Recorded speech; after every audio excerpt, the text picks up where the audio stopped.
Le 8 novembre, le président Xi Jinping a assisté au retour de 56 reliques culturelles chinoises en provenance d'Italie, faisant partie de plus de 2100 pièces rendues à la Chine. Dans l'Anhui, la tombe de Wu Wangdun, qui aurait appartenu au roi Kaoli, est la plus grande et la plus complexe des tombes Chu jamais découvertes. Le site de la rivière Mangxi dans le Sichuan révèle une image complète de la société humaine primitive grâce à des outils de pierre et à des vestiges remontant au Paléolithique. Une tombe de la période des Trois Royaumes, liée au ministre des Wu de l'Est, Zheng Zhao, a été mise au jour à Nanting, éclairant les sépultures aristocratiques.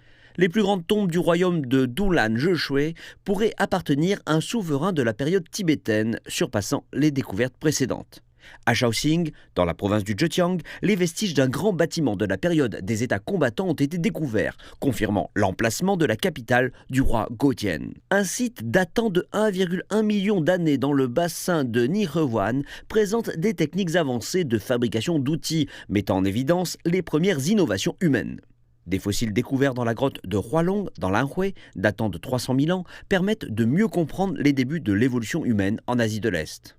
Le site de Balitiao, à Nanyang, confirme l'existence d'une grande ville de la dynastie Xia, élargissant ainsi nos connaissances sur le développement urbain de la Chine antique. Les tombes de 2 familles Tang influentes, dont les parents de la princesse Dong, ont été découvertes à Xi'an, offrant des indices sur la culture et la politique de l'époque.